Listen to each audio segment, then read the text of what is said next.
एक मौलवी साहब का बयान सुना जो खुद को मुफ्ती कहते हैं और एतराज़ कर रहे थे जश्न मिलाद पे और ईद मिलाद नबी कहने पर।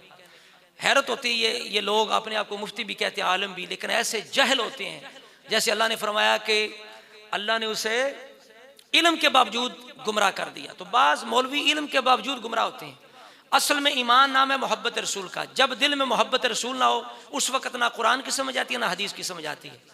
अब ये मिलाद जो है ये मोहब्बत रसूल है, ताज़ीम रसूल है, लेकिन मुक़द्दर अहले सुन्नत का है। इन लोगों के मुक़द्दर में ही हुजूर की मोहब्बत ताज़ीम नहीं है। तरह तरह की बातें करते हैं, जहलाना और अहमकाना बातें करते हैं कि बंदा हैरान होता है, ये बंदा आलिम दीन है, ये मुफ्ती है। देखो, रबीउल अव्वल के बारे में लोग अक्सर एक सवाल पूछते हैं कि ईद मिलादुन नबी मनाना, उसमें जश्न करना, नबी सल्लल्लाहु अलैहि वसल्लम की आमद पे खुशी मनाना, ये इस्लाम में कैसा है। हम रसूलुल्लाह सल्लल्लाहु अलैहि वसल्लम की सीरत देखते हैं। पहली बात तो ये कि 12 रबीउल अव्वल नबी का यौम विलादत है, इस पर कोई सही रिवायत मौजूद नहीं है। अगर है तो भाई कोई दिखा दे, भाई ये रिवायत है, इसके ये रावी हैं, सारे सिक़ा रावी हैं, ऐसी कोई रिवायत मौजूद नहीं है। और उसकी वजह यही है कि अल्लाह ताला ने अपने नबी की विलादत के दिन को उम्मत से छुपा लिया है ताकि उसमें खुराफात, क्योंकि पिछली उम्मतों ने किया ना अपने अंबिया की विलादतों के दिन के साथ। लेकिन अगर फर्ज कर लें, लोग बहस करते नहीं जी फलां ने लिखा है तो फलां ने लिखा है, चलो मान लिया कि 12 रबीउल अव्वल नबी का यौम विलादत है, तो हमें रसूलुल्लाह सल्लल्लाहु अलैहि वसल्लम की सीरत में यौम विलादत पे क्या करना मिलता है। अहादीस सहीहा से सही हदीस है कि नबी सल्लल्लाहु अलैहि वसल्लम पीर के दिन का रोजा रखते थे। सहाबा ने पूछा क्यों, आपने फरमाया ये मेरा यौम विलादत, पीर को आप पैदा हुए। अब देखो, पीर को नबी ने रोजा रख के ये बता दिया कि इसमें ईद का तसव्वुर नहीं है, क्योंकि ईद और रोजा जमा, बोलना पड़ेगा आप लोगों को, जमा नहीं हो सकती। अब इसको सेलिब्रेट नहीं किया जा सकता। जिस दिन रोजा हो जाएगा ना, अब वो सेलिब्रेट करना उसको मुमकिन है ही नहीं, उसमें जश्न का तसव्वुर ही खत्म हो गया। जो हमारी ईदें हैं इनमें रोजा रखना जायज है। ईद उल फितर को कोई रोजा रखे, बोलो भाई, अगर जिस दिन रोजा रखा वो ईद नहीं हो सकती, जो ईद है वो रोजे का दिन। क्या ख्याल है? ईद और रोजा एक दूसरे के क्या हैं? अपोजिट। क्योंकि ईद एक खुशी का दिन है और उसको सेलिब्रेट करना है, तो सेलिब्रेट जो किया जाता है खा पी के किया जाता है या भूखा रह के किया जाता है। तो पीर के दिन या नबी के यौम विलादत से ईद का कॉन्सेप्ट इस्लाम ने खुरच खुरच के निकाल दिया है कि इसमें ईद का कॉन्सेप्ट हो ही नहीं सकता, अपोजिट है उसका, रोजा है। बात आ रही है समझ में? इसलिए 12 रबीउल अव्वल अगर नबी का यौम विलादत है भी, तो बहुत कुछ भी अगर करना है तो रोजा रखना, हम तो उसके भी कायल नहीं है रोजे रखने के, क्योंकि नबी ने पीर का रखा है, 12 रबीउल अव्वल का नहीं रखा। लेकिन अगर आपको खींच तान के कुछ ना कुछ साबित करना ही है तो आप इस दिन को रोजे का तो करार दे सकते हैं। आप इस दिन को सेलिब्रेट करना या ईद करार देना आपके लिए मुमकिन, कुरान और सुन्नत नबी की तालीमात के मुताबिक ईद का दिन करार देना मुमकिन नहीं है, आप मुमकिन नहीं है। दूसरी बात, अभी बात मुकम्मल नहीं हुई है, एक पॉइंट और रह गया। इस्लाम में ईदें सुबह के वक्त होती हैं, रात को ईदें गैर मुस्लिमों की होती हैं। क्रिसमस ज्यादा जोश और खरोश से कम मनाया जाता है रात को, क्योंकि उसमें ढोल ढमक्के होते हैं, लाइटिंग होती है। लाइटिंग रात को जचती है, दिन में लाइटिंग, बोलो भाई, नहीं। अब देखो, कहता है जी 12 रबीउल अव्वल को रसूला पैदा ही नहीं हुए, एक भी सही रवायत नहीं है। कोई रवायत पेश कर दो। हम कहते हैं भाई ये झगड़े ही नहीं है कि 12 को पैदा हुए नहीं हुए, झगड़ा तो ये तुम कहते हो ये अमल जायज नहीं है, जश्न मिलाद जायज नहीं है। समझ आ रही है?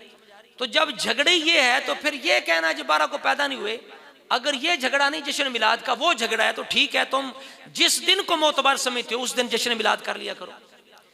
तुम्हारे दिख 8 है तो 8 को कर लो, 9 है तो 9 को कर लो। क्या करोगे? नहीं करोगे। तो जब तुम्हारे नसीब में नहीं 8 को भी करना, 9 को भी करना, 2 को करना, पूरे महीना करना, पूरी जिंदगी में करना, तो फिर ये बात करना जी 12 को पैदा नहीं हुई, बेतुकी बात है। और तुम्हारे बड़े लिख के गए हैं, वो भी उन्हें भी जाहिल समझते हो। अशरफ अली थानवी ने लिखा है नशर तीब के अंदर कि 8 या 12 को रसूला पैदा हुए। अब 12 का कौल तो अशरफ थानवी भी कर रहा है। तुम्हारा एक मौलवी अब्दुल माबूद तारीख मक्का मुकरमा के अंदर लिखता है कि जमहूर का कौल है कि रसूलुल्लाह 12 को पैदा हुए, और कितने उम्मत के मुर्रखीन मुहद्दिसीन ने 12 को मशहूर कौल लिखा है कि मशहूर है कि आपको 12 को पैदा हुए।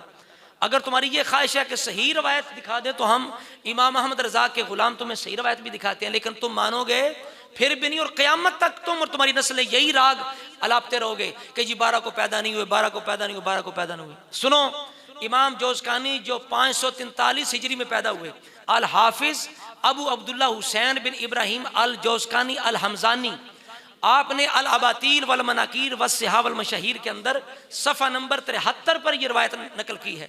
हजूर के दो सहाबी हज़रत जाबिर बिन अब्दुल्ला अंसारी, हज़रत अब्दुल्ला बिन अब्बास रज़ियल्लाहु ताला अन्हुमा, दोनों के बारे में कहते हैं कि अन्नहुमा क़ाला, दोनों ये रसूलुल्लाह के सहाबी क्या कहते हैं, कहते हैं वुलिदा रसूलुल्लाह सल्लल्लाहु अलैहि वसल्लम यौमल इस्नैनी अस्सानिया आशरा मिन शहर रबीउल अव्वली, के रसूलुल्लाह रबीउल अव्वल के महीने में सवार के दिन 12 तारीख को पैदा हुए। अब ये सही रवायत है कि रसूलुल्लाह 12 को पैदा हुए, इसकी सनद बिल्कुल सही है। क्या तुम मानने के लिए तैयार हो? अगले साल 12 को जश्न करने के लिए तैयार हो? नहीं करोगे, तुम्हारी नस्लें भी नहीं करेंगी, इसलिए तुम्हारे मुकद्दर में ही नहीं है। अब जनाब मुफ्ती साहब ने यहाँ एक इंतहाई यानी किज़्ब बयानी से काम लिया, अल्लाह ताला पर तोहमत लगाई। कहता है जनाब अल्लाह ने अपने नबी की पैदाइश का दिन छुपा दिया है। हम यही कहेंगे कि हाजा बुहतानुन अज़ीमुन लानतुल्लाह अलल काज़िबीन। ओ कुछ खुदा का खौफ करो, अल्लाह पे क्यों इल्ज़ाम लगा रहे हो अपनी तरफ से कि अल्लाह ने छुपा दिया? अल्लाह ने छुपाया होता तो हुजूर के सहाबी कहते हैं कि रसूलुल्लाह 12 को पैदा हुए, उम्मत का जमहूर कहता है कि रसूलुल्लाह 12 को पैदा हुए, ये मशहूर होता कि 12 को पैदा हुए। तो लिहाजा ये अल्लाह पे तुमने अल्लाह ताला पे तोहमत लगाई है। तौबा करो इस तोहमत से कि अल्लाह ने छुपा दिया अपने नबी का दिन कि कब पैदा हुए हैं। और फिर यहाँ इमाम अहले सुन्नत पर इल्ज़ाम लगाते हैं, इमाम अहमद रज़ा पे कहते हैं जी इनके अहमद रज़ा ने लिखा है कि रसूलुल्लाह जनाब 8 को पैदा हुए, 12 को पैदा नहीं हुए। तो यहाँ भी अगर कोई बंदा ये बात करे तो आप सबसे पहले ये कहें लानतुल्लाह अलल काज़िबीन। इमाम अहमद रज़ा ने 26वीं जिल्द फतावा रज़विया की सफ़ा नंबर 411 पे ये लिखा है। आपने पहले मुख्तलिफ अक़वाल लिखे, आपने कहा अगर तारीख का हिसाब लगाएं तो 8 बनती है, लेकिन अगर मशहूर देखें, मोतबर देखें, जिस पर उम्मत ने एतबार किया तो 12 है। आप फरमाते हैं अक्सर अशहर माखूज मोतबर वो 12 रबीउल अव्वल ही है, जिस पर एतबार है, अमल है उम्मत का 12 है। आगे इमाम ज़ुरकानी और कस्तलानी के हवाले से लिखते हैं कि यही वो तारीख है 12 रबीउल अव्वल जिस दिन अहले मक्का रसूलुल्लाह का जो मकान है मौलिद अक़दस है, वहाँ इस दिन ही लोग अहले मक्का ज़ियारत के लिए जाते हैं। यानी यही 12 जो है इसी दिन को उम्मत ने अपने प्यारे नबी सल्लल्लाहु अलैहि वसल्लम की विलादत का दिन समझा है। लेकिन मुफ्ती साहब कहते हैं जी छुपा दिया, छुपा दिया। अच्छा जी आगे कहते हैं कि जनाब यौम विलादत पे हमें क्या करना चाहिए, रसूलुल्लाह ने क्या तरीका दिया है। भाई जब जश्न आता है तुम्हें रसूलुल्लाह का तरीका नज़र आता है, जब अपनी जनाब लिबास की बारी आती है, अपने मकान की बारी आती है, अपने शादी की बारी आती है, अपने बच्चों की सालगिरह की बारी आती है, अपने मदारस की बारी आती है, तबलीग की बारी आती है, अपनी मस्जिद की जनाब बारी आती है, तो मैं रसूलुल्लाह का तरीका सीरत भूल जाती है। क्या रसूलुल्लाह ने मेहराब बनवाया, रसूलुल्लाह ने मीनार बनवाया, सफ़े बिछाई, जो साउंड सिस्टम लगाया और कैमरे पे साउंड पर रसूलुल्लाह ने तबलीग की। इसी तरह बड़े बड़े मदरसे बना के सहाबा ने तबलीग की। ये सारे तरीके सहाबा की सीरत में हैं। वहां तुम्हें क्यों सहाबा की सीरत नजर नहीं आती? और जश्न मिलाद आता है तुम्हें सहाबा की सीरत नजर आती है। असल में वही बात है कि जश्न मिलाद करना ये तुम्हारे नसीबों में नहीं है, ये मोहब्बत वालों का काम है। और मोहब्बत वाले आले सुन्नत हैं, जो इमाम आले सुन्नत अहमद रज़ा खान बरेलवी रहमतुल्लाह अलैह के अकीदतमंद और उनके गुलाम और नौकर हैं। तो इस वजह से करके ये बात भी बिल्कुल बेतुकी मुफ्ती साहब ने की है। और आगे कहा जनाब माज़अल्लाह अस्तग़फिरुल्लाह कि रसूलुल्लाह ने तो रोज़ा रखा है अपनी पैदाइश के दिन, और ईद खाने पीने से होती है, तो ये ईद हो ही नहीं सकती। यानी जश्न ईद मिलाद नबी हम कह नहीं सकते। मैं कहूँगा यार पता नहीं तुम कौन सी किताबें पढ़ते पढ़ाते हो, क्या तुमने कहाँ पढ़ा है। जैसे कहते हैं जनाब कि स्कूल दे पीछे पै के किधर पढ़े है, तू समी मदरसे दे पीछे किधर पढ़े है जनाब, कि तुम्हारी नज़र से भी ये नहीं गुजरा कि ईदें। फिर कहते हैं देखो ये भी इनकी जाहलत और मकारी देखो, कहते हैं 2 ईदें। हालांकि रसूलुल्लाह ने जुमे के दिन को भी ईद कहा है, योम अशूरा भी ईद है उसको भी ईद कहा गया है, योम अरफा को भी ईद कहा गया है, अय्याम तशरीक को भी ईद कहा गया है। अब कितनी ईदें हो गई? ये हर साल यही अपनी जहालत का मुजाहरा करते, कहते 2 ईदें हैं, 2 ईदें हैं, 2 ईदें हैं। कुछ खुदा का खौफ करो यार। बिदती हमें कहते हो और इजाफा शरीयत अपनी तरफ से खुद गढ़ते हो, इजाफा खुद करते हो। अहले सुन्नत अल्हम्दुलिल्लाह बिदअतें नहीं, अगर दुनिया में कोई बिदती है तो वो तुम हो, और अगर दुनिया के अंदर कोई अहले सुन्नत है वो हम हैं, इमाम अहमद रजा के गुलाम। तो इस वजह से करके कितनी ईदें हो गई। अब कहता जी ईद खाने पीने का नाम है, ईद के दिन जनाब वो रोज़ा हो ही नहीं सकता, तो तुम जनाब रसूलन तो रोज़ा रखा, तो फिर ईद कैसे हो गई। तो हम कहते हैं वो ईद उल फितर, ईद उल अज़हा, वो मखसूस दो ईदें हैं जिनके बारे में रसूल ने ये फरमा दिया कि भाई इन दिनों में रोज़ा ना रखो। अब बाकी योम अरफा है, योम आशूरा है, जुमा का दिन है, ये तीन ऐसी ईदें हैं, तीन ऐसे दिन हैं जिनको ईद भी कहा गया है और इस दिन रोज़ा रखने की फजीलत भी बयान की गई है।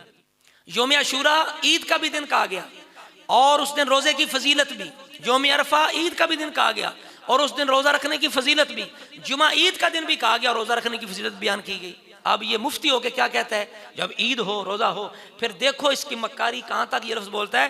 कहता है दीन ने नबी के विलादत के दिन से ईद का तस्वर खुरच खुरच के निकाल दिया है। मैं कहता हूँ शैतान ने तुम्हारे दिल से मोहब्बत रसूल को खुरच खुरच के निकाल दिया है, दीन की समझ फाम को खुरच खुरच के निकाल दिया है। कुरान कभी पढ़ लेते, कुरान कहता है जिस दिन कोई नेमत मिले वो दिन भी ईद का दिन होता है।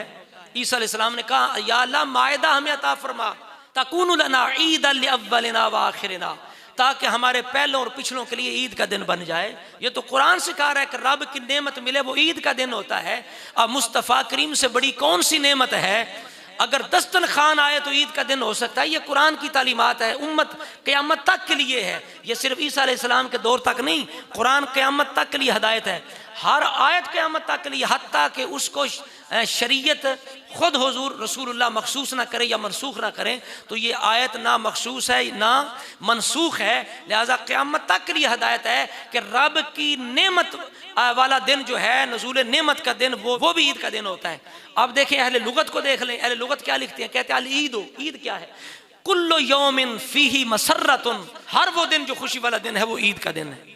उम्मत के इतने बड़े इमाम कस्तलानी मवाहिबुल दुनिया में कहते हैं अल्लाह उस बंदे पर अपनी रहमतें नाजल फरमाए, रहम करे जो मिलाद की रातों को ईद बना ले। मिलाद की रातों को ईद, एक रात नहीं, मिलाद की रातों को ईद बना ले। अब मुफ्ती साहब कह रहे थे इसी बयान के आखिर में, कह रहे थे जनाब वो देखो ईद रात को नहीं होती, दिन को होती है। हालांकि ये कहाँ लिखा है जी ईद रात को नहीं होती दिन को होती है। ये कहाँ लिखा है कि ईसाई और गैर मुस्लिम जो उनकी ईद रात को होती हैं और हमारी ईद दिन को होती है। ये कहाँ लिखा है, किस आयत में है, किस जो है वो रवायत के अंदर है ये बात। तो लिहाजा ऐसी बात नहीं है भाई। उम्मत का इतना बड़ा इमाम कहता है कि भाई उस बंदे पर अल्लाह रहम करे जो मिलाद की रातों को ईद बना ले। तो ये सारी बातें जो है ये बिदअत पे मबनी है। मुफ्ती साहब की अपनी तरफ से बिल्कुल इख्तिरा है और शरीयत में इजाफा है। ये खुद लोग बिदती हैं जो अहले सुन्नत को उल्टा चोर कोतवाल को डांटे बिदती कह देते हैं। तो लिहाजा इमाम अहमद रजा के गुलामों ने बता दिया कि 12 रबीउल अव्वल को ही हमारे आका तशरीफ लाए और हुजूर की आमद का दिन भी ईद का दिन है। कुरान और सुन्नत से हमने दलाइल पेश किए और ये भी बता दिया कि ईद का दिन रोज़े का दिन भी हो सकता है और रोज़े का दिन ईद का दिन भी हो सकता है। तो हम अल्लाह ताला की बारगाह में दुआ कर सकते हैं अल्लाह ताला तुम्हें भी मोहब्बत रसूल अता फरमाए और तुम्हारे मुकद्दर में भी हुजूर की आमद की खुशी अल्लाह ताला कर दे। बस यही हमारी दुआ है। अल्लाह ताला हमें अमल की तौफीक अता फरमाए और हुजूर की सच्ची मोहब्बत अता फरमाए।